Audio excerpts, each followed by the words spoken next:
Today, I'm going to go over my 8th grade homeschool curriculum with you.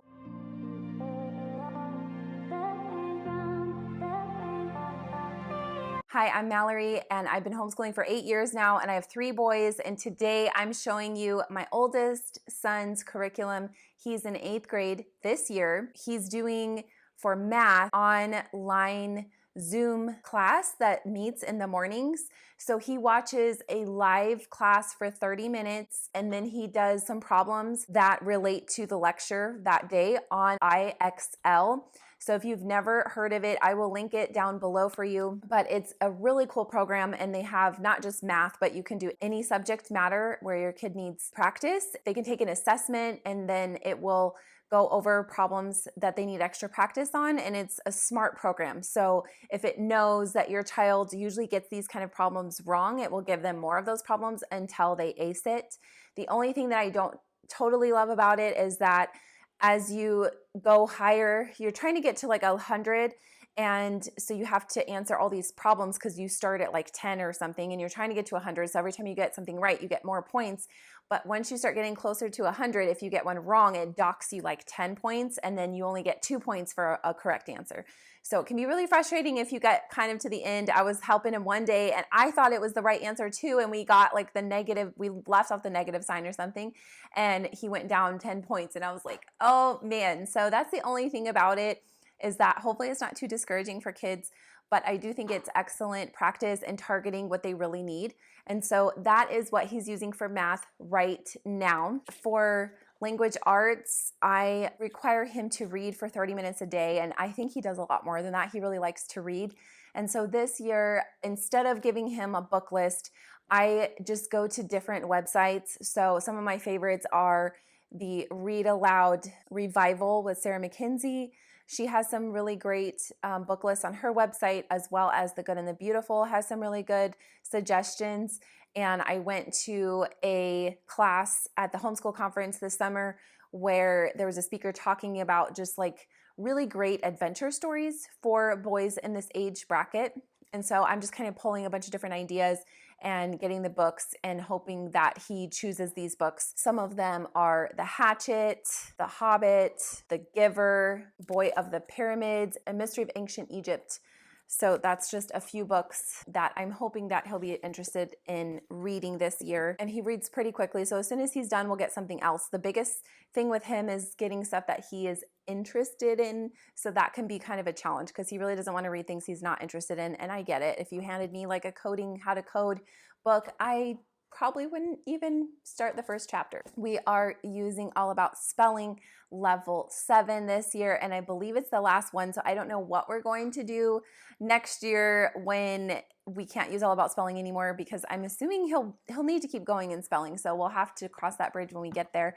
But we love All About Spelling. I talk about it in all my videos. It uses the Orton-Gillingham method. If you don't know what that is, look, just Google it. You can find out, but it's a logical way of learning English. There's phonogram cards, sound cards, key cards, word cards, and it's a mastery based. If they don't know something, then you just put it in the review, because there's review, mastered, and future lessons. And so every single day you get out this curriculum, you start in the review and you review anything that is there.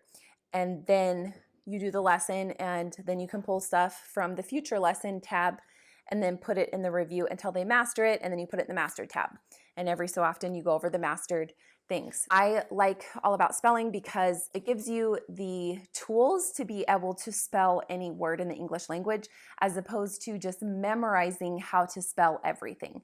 So it really limits your ability to spell things if you have to memorize every single word. So this teaches you the rules and following those rules. And of course you get rule breakers, and sometimes, like we were going over the I before E rule, if it's not a long E sound, then you don't use the I before E except for after C rule.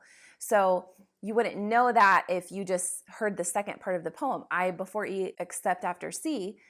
But if it's not a long E vowel sound, then you don't follow that rule. Anyway, highly recommend this curriculum. For writing, we are using IEW. This is the Structure and Style for Students, Level 1B, and it is a video-based curriculum.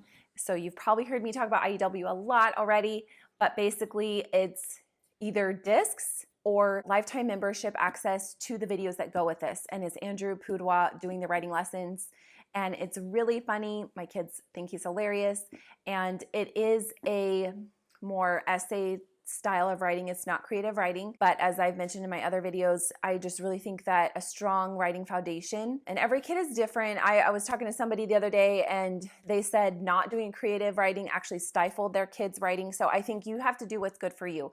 For my kids, they seem to thrive with this curriculum right now, but I think next year I'm already looking at byline, which is like a journalism based writing. So, but I think he'll have the foundation to be ready for that curriculum next year. So anyway, back to this one. They watch Andrew Pudewa on the video, and then they pull information from a source text.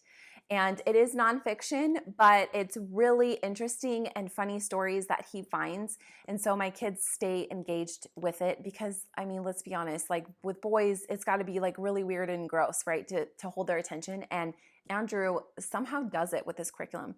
So they have a source text, and then they have to pull things from that to start a keyword outline. And then from there, they write a rough draft. I'll edit the rough draft, and then they write the final draft, and it's building. So gradually they add more things, like they have to add ly adverbs and transition words and get rid of verbs that are not very strong. They have a banned word list, so they can't say like say said and things like that. I really highly recommend this.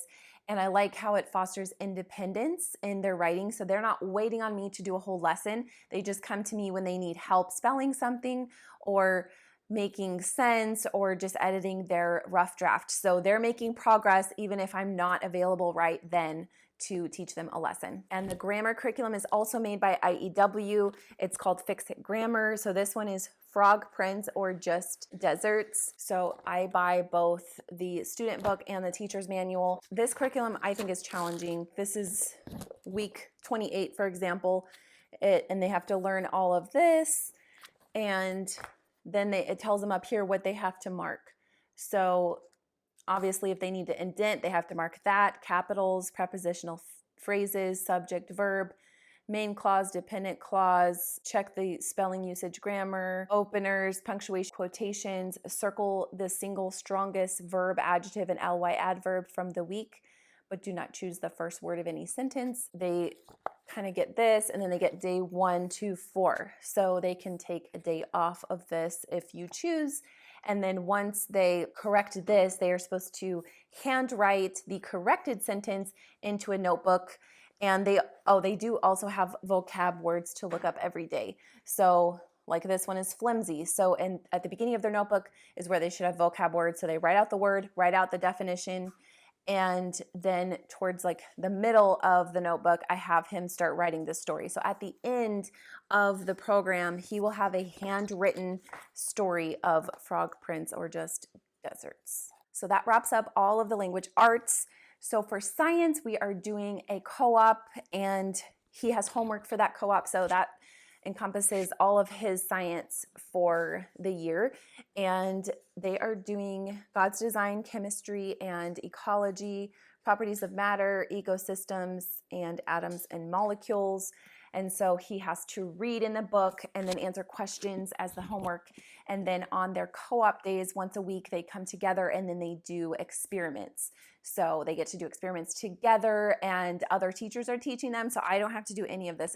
I just make sure that he has his homework done for class day. So we're really liking this. And then he's also in CBS. So this is his CBS book. And this book is not that much different from my book. So it is challenging. Then they review, and then they have to look up all of these Bible verses. It's a lot of reading and it's a lot of questions, but this gives him extra like literature practice and writing practice, and also kind of summarizing what he just read. So not only is this important for the language arts aspect, but obviously I think it helps with character development, and he gets some social time when we go to the big class day and then we all discuss the answers that we put down. And it's funny because not everybody always has the same answer. So it's really good to kind of encourage that conversation, especially with your peers. So that's all my son's independent work. So as a family, we do a devotion in the morning, and we have been working through Who is God. We were almost done with it, and I have the Who Am I book. I think there's 4 total in this series, but I really love the series.